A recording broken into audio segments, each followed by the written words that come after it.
जय माता की दोस्तों, माता रानी की कृपा आप और आपके पूरे परिवार पर सदा और सर्वदा बनी रहे। दोस्तों, आपको स्वागत है अपने channel my lovely home and garden में। दोस्तों, आज की वीडियो में हम लोग बात करेंगे कि श्रावण सोमवार जो है सोमवती अमावस्या या हरियाली अमावस्या के दिन कैसे क्या करें और पूजा विधि क्या है, कुछ खास उपाय क्या हैं इस दिन अवश्य करें जिससे आपके हर प्रकार के ग्रह दोष है, घर में किसी भी तरह का कलह क्लेश है, नेगेटिविटी घर में है और आपका व्यापार नहीं चल रहा है, आपको नौकरी नहीं मिल रही है, संतान प्राप्ति नहीं हो रही है, घर में समृद्धि नहीं है, सुख शांति नहीं है, किसी भी तरह का दोष हो, दोस्तों आपके कुंडली में सर्प दोष हो या फिर आपके पितृ दोष हो, कुंडली में किसी ब्राह्मण ने बताया है कि बहुत भयंकर पितृ दोष है जिसकी वजह से आपके जिंदगी में बरकत नहीं हो रही है, तो विश्वास मानिए दोस्तों, इस अचूक उपाय को करने से आपके घर में सभी जो दिक्कतें हैं धीरे धीरे समाप्त होने लगेंगी और यह बहुत ही कारगर और आजमाया हुआ उपाय है दोस्तों। तो अवश्य ही करें। उपाय तो हम लोग बहुत ही बताते रहते हैं कुछ न कुछ, और सारे उपाय आजमाए हुए उपाय हैं दोस्तों। अगर आप अपने जिंदगी में इन उपायों को करते हैं तो सारे ग्रह दोष, पितृदोष, किसी भी तरह का दोष हो या फिर किसी भी तरह की दिक्कत परेशानी हो, घर में किसी भी तरह का वास्तु दोष हो, सभी धीरे धीरे ठीक हो जाते हैं दोस्तों।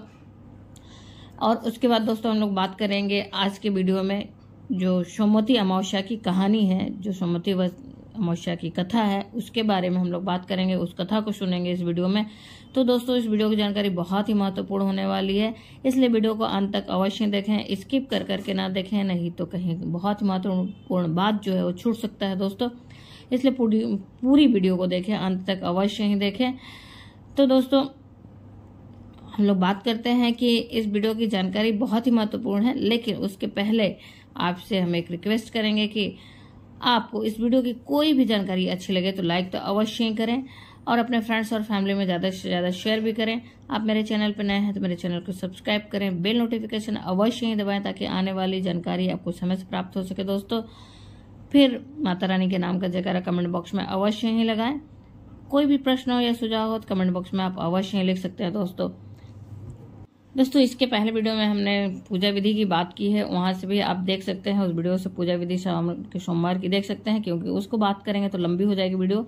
तो आज हम लोग बात करते हैं जो इस सोमवती अमावस्या की कथा जो है उसके बारे में। तो एक समय की बात है दोस्तों, एक गरीब ब्राह्मण का परिवार था। उस परिवार में पति पत्नी के अलावा उनकी एक पुत्री भी थी और उनके 7 बेटे भी थे। तो सभी बेटों की तो शादियां हो गई थी, लेकिन पुत्री की शादी नहीं हुई थी। पुत्री का धीरे धीरे वो अपने स्त्री के सारे गुण को मतलब प्राप्त कर चुकी थी, स्त्री के गुणों से उसका शारीरिक विकास हो चुका था दोस्तों। वह मतलब कहा जाए कि कुंवारी कन्या हो चुकी थी। वह लड़की सुंदर, सद्गुणी, संस्कारी, बहुत ही मतलब गुणवान थी, लेकिन गरीब होने के कारण उसका विवाह नहीं हो रहा था। तो उस गरीब ब्राह्मण के घर एक साधु महाराज हमेशा आते थे भिक्षा मांगने, और भिक्षा मांगते थे तो उनकी भाभियों का आशीर्वाद कुछ और देते थे और उस कन्या को आशीर्वाद देते थे कि तुम अपने भाई के कंधों पे मतलब राज करो। तो ये बात सुन के उस कन्या को बहुत ही बुरा लगता था कि ऐसा ये क्यों कहते हैं। और एक दिन उसने अपने माँ से इस बात को बताया, तो उसकी माँ ने कहा कि जब वो साधु महाराज आते हैं भिक्षा लेने तो तुम बताना। तो उस कन्या ने माँ को अपने बताया, और माँ को जब बताया तो माँ ने कहा कि पूछा उन साधु महाराज से कि ऐसा आप क्यों कहते हैं, क्या बात है। तो उन्होंने अपने अंतर्दृष्टि से देखते हुए कहा कि इस कन्या के कुंडली में सुहाग लिखा ही नहीं है, इसके मतलब पति की इसकी शादी होते ही मृत्यु हो जाएगी। तो इस बात को सुनकर वो जो थी ब्राह्मणी, उसने उपाय पूछा कि क्या करें, कैसे करें कि मतलब हमारी कन्या का विवाह हो और इसके पति की आयु भी लंबी हो। तो उस ब्राह्मण के यहाँ जो साधु महाराज भिक्षा मांगने आते थे, वो अपने ध्यान को लगाते हुए देख के बताया कि एक सोना धोबिन है जो कि यहाँ से काफ़ी दूर पे रहती है, अगर उसके यहाँ जाके ये उसकी सेवा करे और उससे आशीर्वाद प्राप्त करे और उससे सुहाग मांगे तो इनकी जो है सुहाग की आयु लंबी हो सकती है दोस्तों। इस प्रकार से कहा उस साधु महाराज ने कहा कि वो बहुत ही पुण्य और प्रतापी महिला है, वो बहुत ही कहा जाए कि जो सोना धोबिन है वो कहीं भी किसी के यहाँ नहीं आती जाती है, और वो बहुत ही मतलब पति प्राण स्त्री है, और उस बहुत ही पूजा पाठ करती है, जिसके सत्य मतलब कहा जाए कि उसका तेज बल यश इतना है कि अगर वो अपना सुहाग दान दे दे, अपने मांग की सिंदूर इनको प्रदान कर दे, तो उससे इनके पति की आयु लंबी हो सकती है। तो इस बात को सुनकर ब्राह्मणी ने अपने बेटी से कहा कि आपको वहां पे जाना होगा और उस सोना धोबिन की सेवा करना होगा, और जब वो प्रसन्न होंगी तभी आपको आशीर्वाद देंगी। तो इस बात को सुनकर वो अपने बेटों के साथ उन भेजने लगती है। तो उसमें से कोई बेटा नहीं जाता है, लेकिन एक छोटा बेटा जो रहता है वो उस कन्या के साथ उस सोना धोबिन के गाँव आने के लिए तैयार हो जाता है, और वो लोग वहां से चले आते हैं। रास्ते में जाते वक्त एक जगह पे वो लोग एक पेड़ के नीचे बैठते हैं। तो उस जगह पे उन्हें एक सांप आता हुआ दिखाई देता है, और उस वृक्ष पे जब वो देखते हैं तो कुछ हंसों के अंडे पड़े हुए रहते हैं, वहाँ पे बच्चे पड़े रहते हैं। तो वो सांप जाके वहाँ खाने की कोशिश करता है। तो उस कन्या ने कहा कि भाई, अगर हम लोग यहाँ बैठे हैं और वो सांप खा जाएगा तो वो जब आएगी हंस और हंसनी आएंगे तो वो देख के बहुत दुखी होंगे। तो उसके भाई ने क्या किया कि उस सांप को वहां से खींचते हुए मार डाला, और मार के वहीं पे टोकरी से ढक के रख दिया। और जैसे ही वो हंस और हंसनी आया तो उन्होंने देखा कि पूरे वृक्ष पे खून लगा है। तो वे डर गए और सोचने लगे कि ये जो यहाँ पे पुरुष और ये कन्या जो बैठी है वही लोग इस मतलब हमारे बच्चों को मार दिए हैं। उस खून को देख के वो लोग ये सोच रहे थे और उन दोनों को चोंच मारने लगे। तब उस कन्या ने बताया कि नहीं, ये देखो टोकरी के नीचे ये सांप है, इसको हम लोगों ने मारा और तुम्हारे बच्चों के प्राण की रक्षा की है। इस प्रकार से वो हंस और हंसनी प्रसन्न होते हैं और उन दोनों को अपने पीठ पे बैठाकर सोना धोबिन के घर तक ले जाते हैं और उन्हें उनके घर छोड़ देते हैं, उनके गांव में छोड़ देते हैं। तब वहीं पे भाई और बहन वहीं पे रहना शुरू करते हैं, उस गांव में ही रहने का निश्चय करते हैं और रहने लगते हैं। फिर इस प्रकार से वो कन्या अंधेरे ही तड़के उठ कर जाती थी उस सोना धोबिन के घर और सारे कार्य करके चली आती थी। इस तरह से नित्य प्रति वो करने लगी, जिसकी वजह से सोना धोबिन के घर में कलह जो होते थे बहुओं के बीच में वो होना बंद हो गया था, क्योंकि उनको काम करना नहीं पड़ता था। तो सोना धोबिन अपने बहुओं से कहती थी कि क्या बात है कि एक रोज सोना धोबिन ने अपने बहू से पूछा कि क्या बात है कि आजकल तुम उन लोगों की लड़ाई झगड़े की आवाज नहीं आ रही है, कलह नहीं हो रहा। तब उस बहू ने कहा कि माँ जी, काम की वजह से लड़ाई झगड़े होते थे, काम तो आप रात में ही उठ के कर देती हैं, तो हम लोगों को जब काम ही नहीं करना है तो लड़ाई झगड़े किस बात के। तो ये बात सुन के सोना धोबिन कहती है काम तो मैं नहीं करती हूँ। और इस प्रकार से उन लोगों को ये लगता है कि ये काम कौन कर रहा है। इस बात को जानने के लिए वे लोग सोना धोबिन छुप के वहां से देखने लगती है कि कौन आके हमारे घर में अंधेरे में ही आके कार्य को करके चला जाता है। तो उसने देखा कि एक कन्या आती है और वह उनके घर के सारे कार्य को करके जा रही है। तो फिर वह सोना धोबिन जो थी उस कन्या को पकड़ लेती हैं और उसके पैरों पर गिर के पूछने लगती हैं कि तुम कौन हो, क्यों हमारे घर का कार्य करती हो। तो उस कन्या ने साधु द्वारा बताए हुए सारे बातों को बताया। फिर सोना धोबिन ने कहा अच्छा चलो ठीक है, तुम अपने घर जाओ और अपना शादी का निमंत्रण हमें भेज देना, मैं आकर अपना सुहाग तुम्हें दान दूंगी। तो वहाँ पे जो सोना धोबिन के पति थे वो भी बहुत ही अस्वस्थ थे। फिर उसके बाद उस कन्या का विवाह वो वहां से चली आती है और जब विवाह तय होता है तो वह निमंत्रण सोना धोबिन को भी भिजवाती है और इस प्रकार सोना धोबिन उसके विवाह में आती हैं। और जब उसकी शादी होती है तो सोना धोबिन अपने मांग का सिंदूर उसे प्रदान करती हैं। ऐसा करने से उस सोना धोबिन के पति की मृत्यु हो जाती है और ये बात सोना धोबिन को पता चल जाता है। तो सोना धोबिन उसके दूसरे दिन सोमवती अमावस्या रहती है, तो सोना धोबिन वहां से बिना कुछ खाए ही चली आती हैं और वहां से जो भी पुआ पकवान मिला रहता है उसे लेकर आती हैं और निराजल वहां से चली आती हैं और सोचती हैं कि रास्ते में सोमवती अमावस्या है तो जहां भी पीपल का पेड़ मिलेगा, वृक्ष मिलेगा, तो मैं पहले पूजा करूंगी, फिर उसके बाद ही घर जाऊंगी।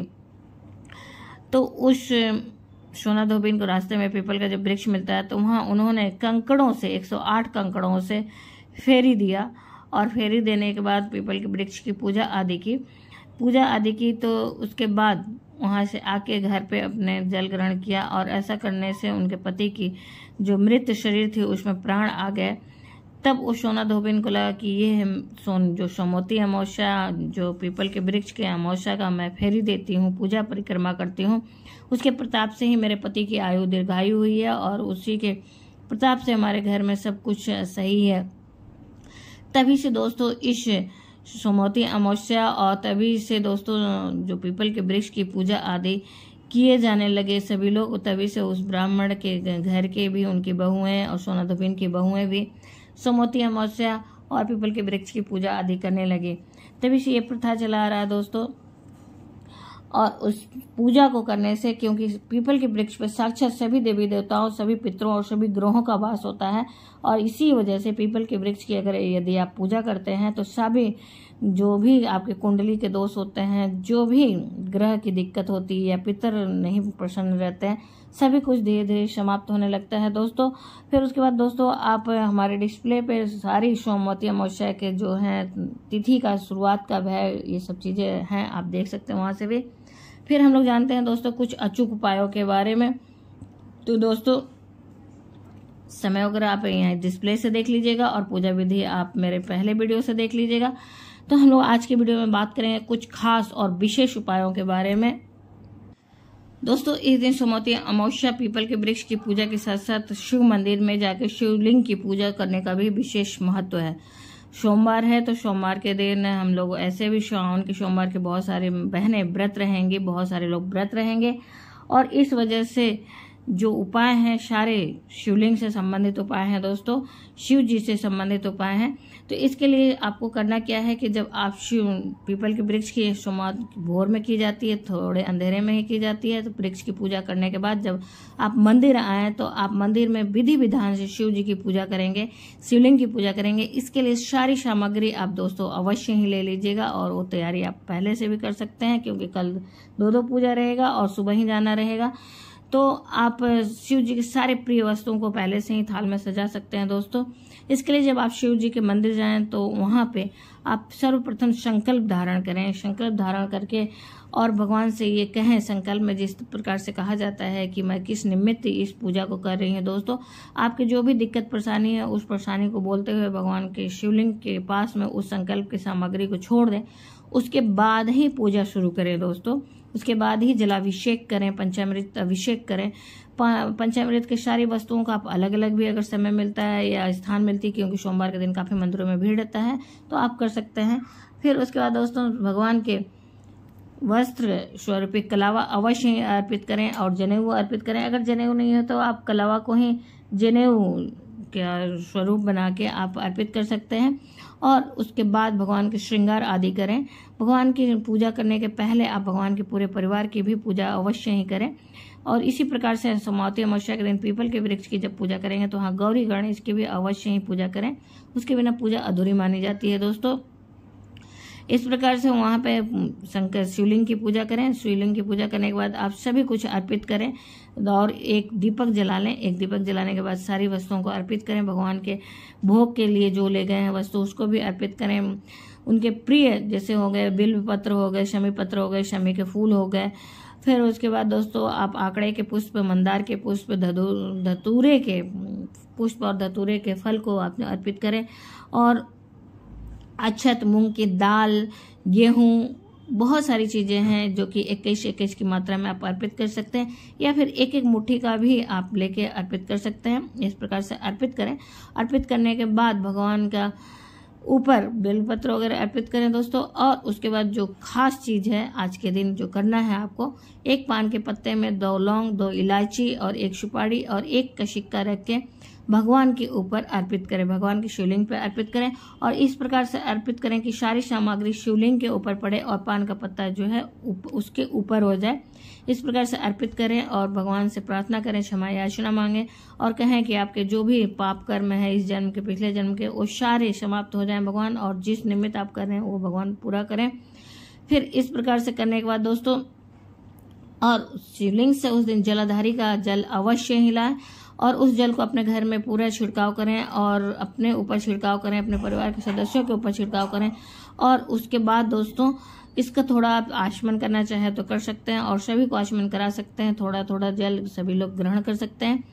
फिर यदि आप ऐसा करते हैं दोस्तों तो आपके घर के वास्तु दोष, आपके घर के पितृ दोष, आपके घर के किसी भी, चाहे आपके ऊपर या आपके परिवार में किसी के ऊपर ग्रह दोष है, सारे समाप्त हो जाते हैं धीरे धीरे। और सब कुछ आप धीरे धीरे महसूस कर पाएंगे कि आपकी जिंदगी में सब अच्छा होने लग रहा है, सब बदलाव होने लगता है। क्योंकि कहा जाता है कि शंकर भगवान या फिर शंकर भगवान ही ऐसे हैं जो देवों के देव महादेव हैं। उसके बाद ब्रह्मा का लिखा भी इनके पास ताकत होता है टालने का, ब्रह्मा का लिखा भी यही बदल सकते हैं दोस्तों। तो आपके दिक्कत जो भी है, जो भी आपकी समस्या, वो सभी समाप्त हो जाती है। एक बार विश्वास करके इस कार्य को करें। और अगर इस जैसे जो जलाधारी का जल है वो प्रतिदिन आप अगर मंदिर जाते हैं तो लाके अपने घर में छिड़काव करना शुरू करिए, या फिर सोमवार आप कर सकते हैं, या फिर अभी जो सोमवार जो पड़ रहा है सावन के, अगर उसमें पूजा करते हैं तो उसमें भी आप कर सकते हैं। कोशिश करें कि हर सोमवार को ये कार्य करें। फिर उसके बाद दोस्तों वहां पे जो दीपक जलाएंगे वो दीपक आप पंचमुखी दीपक जलाएं। कहा जाता है कि भगवान के 5 मुख होते हैं, या ऐसा मैंने खुद भी महसूस किया और देखा हुआ भी है। पशुपतिनाथ के भी 5 मुख है, चारों दिशाओं के, और ऊपर भी एक भगवान के मुख होते हैं। तो इसी प्रकार से दीपक भी जलाएंगे, चारों दिशाओं के लिए 4 मुख के लिए दीपक जलाएंगे, और एक बीच में जलाएंगे और उसमें एक लौंग डालेंगे दोस्तों, इसमें फूल वाली 2 लौंग डाल देंगे और इस दीपक को जलाएंगे। ऐसा अगर आप करते हैं हर सोमवार को तो आपको आपके घर की हर बाधा जो होती है, चारों तरफ की बाधा, हर तरफ की बाधा आपके जीवन की समाप्त हो जाती है, चाहे बिजनेस की हो चाहे जीवन की हो दोस्तों। फिर आप ये जो जल ला रहे हैं उसका छिड़काव करें। साथ ही एक और चीज आपको वहां से लाना है दोस्तों, वहां से जो शिवलिंग पे अर्पित बेलपत्र होते हैं और पुष्प होते हैं, जो सबसे नीचे शिवलिंग से जो टच करता हुआ, शिवलिंग को जो छूता हुआ बेलपत्र होगा, चाहे किसी का भी हो सकता है, चाहे आप अर्पित किए हो, चाहे पूजा करते वक्त और लोग भी अर्पित करते हैं, उस बेलपत्र को लाके आप अपने घर में, अपने पर्स में, या फिर अपने तिजोरी में, या फिर अपने व्यवसाय के स्थल पर रखते हैं। तो इससे भी आपके जो बरकत होती है, आपकी हर समस्या समाप्त होने लगती है। और इसे ला के भगवान से प्रार्थना करें कि भगवान मैं इसे ले जा रही हूँ, और अब इससे आप हमें आशीर्वाद दें कि हमारे घर में स्थिर लक्ष्मी का वास हो। इस तरह से प्रार्थना करते हुए उस सामग्रियों को लाके आप अपने घर में रख सकते हैं। और लेकिन ये ध्यान दें कि आप जहां भी रखते हैं वो साफ सुथरी जगह हो। अगर पर्स में रखते हैं तो उसे जूठे हाथ से स्पर्श ना करें। फिर दोस्तों ये तो रहे 2-3 उपाय जिसे आपको करना है। बहुत ही आसान और बहुत ही साधारण से उपाय है। और आप पूजा करते हैं, सारी सामग्रियों को अर्पित करते हैं, मंदिर जाते हैं, सिर्फ वहां से कुछ वस्तुओं को लाके अपने यहाँ पे रखना है, और एक दीपक जो है पंचमुखी जलाना है। ये आप कर सकते हैं। और पूजा करें तो संकल्प धारण करके अवश्य धारण करें, क्योंकि घर पर करते हैं तो संकल्प धारण करते हैं, तो मंदिर में भी शिवलिंग के सामने अवश्य करें। और ये सारी चीजें जो है अपने घर के शिवलिंग के पास नहीं करनी है, इस बात का विशेष ध्यान रखिएगा। इसे मंदिर की शिवलिंग में ही जाके करनी है, क्योंकि वहां की शिवलिंग में प्राण प्रतिष्ठा की रहती है, वहां की शिवलिंग की ऊर्जा अलग रहती है। बहुत लोग पूजा करते रहते हैं और वो एक चार्जेबल है, कहा जाए कि एनर्जी वहां पे रहती है मौजूद दोस्तों। इसलिए जो भी आप उपाय करेंगे, जो भी चीज वस्तुएं लाएंगे, वहां के शिवलिंग से लाएंगे, मंदिर के शिवलिंग से लाएंगे दोस्तों। इस बात का विशेष ध्यान रखिएगा दोस्तों। एक बात का और ध्यान रखिएगा कि राहु काल 7 बजे से लग रहा है, 7 बजे से लेकर 9 बजे तक रहेगा राहु काल। तो 7 बजे से लेकर 9:02 तक आप पूजा नहीं करें तो अति उत्तम है। उसके पहले कर लें या उसके बाद में करें। वैसे भी पीपल के वृक्ष का पूजा करना है, सोमवती अमावस्या का पूजा करना है, तो आपको भोर में ही करना पड़ेगा। सुबह ही कोशिश करें कि 7 बजे से पहले ये सारी पूजा आप कर लें, 7:07 से पहले। तो ये तो रही दोस्तों सारी जानकारी। उसके बाद बहुत सारे चीजें हैं, जैसे कि एक चीज और आप कर सकते हैं। आपके घर में अगर शिवलिंग है तो आप त्रिशूल अवश्य रखें, लेकिन उस त्रिशूल को कल आप सिद्ध कर सकते हैं, मंदिर में ले जाएं और भगवान के दाहिने चरणों से लगाकर उसे लाकर अपने घर में स्थापित करें और उसकी नित्य पूजा करें। ऐसा करते हैं आप तो आपके घर के किसी भी प्रकार का जो भी आपके जाने अनजाने शत्रु होंगे उनका धीरे धीरे नाश हो जाता है दोस्तों। इस उपाय को भी आप कर सकते हैं। साथ ही ऐसे छोटे छोटे बहुत सारे कारगर उपाय हैं, अन्य किसी वीडियो में मैं बात करूंगी, क्योंकि दोस्तों वीडियो बहुत लंबा होते जा रहा है। आशा करते हैं इस वीडियो की सारी जानकारी आपको अच्छी लगी होगी। अगर वीडियो की जानकारी अच्छी और उपयोगी लगी तो लाइक तो अवश्य ही करें। आपके लाइक हमारे लिए बहुत ही महत्वपूर्ण होते हैं दोस्तों। वही एक जरिया है जिससे हम लोगों को पता चलता है कि वीडियो आपको उपयोगी लगी, क्योंकि बहुत ही मेहनत लगता है और बहुत सारी चीजें हम लोगों बहुत जगह से बहुत चीजों को कलेक्ट करके आप लोगों के लिए हम लोग लाते हैं। तो दोस्तों वीडियो की जानकारी उपयोगी है तो अपने फ्रेंड्स और फैमिली में भी ज्यादा से ज्यादा शेयर करें। और आप मेरे चैनल पर नए हैं तो मेरे चैनल को सब्सक्राइब करें, बेल नोटिफिकेशन अवश्य ही दबाएं ताकि आने वाली जानकारी आपको समय से प्राप्त हो सके। दोस्तों, माता रानी के नाम का कमेंट बॉक्स में अवश्य ही जयकारा लगाएं, जिससे कि आपके अंदर एक सकारात्मक ऊर्जा का संचार हो। फिर कोई प्रश्न हो या फिर कोई भी सुझाव हो तो आप कमेंट बॉक्स में लिख सकते हैं। दोस्तों, फिर मिलते हैं एक नई वीडियो में नई जानकारी के साथ। तब तक के लिए जय माता की। माता रानी की कृपा आप और आपके पूरे परिवार सदा और सर्वदा बनी रहे। दोस्तों, धन्यवाद दोस्तों।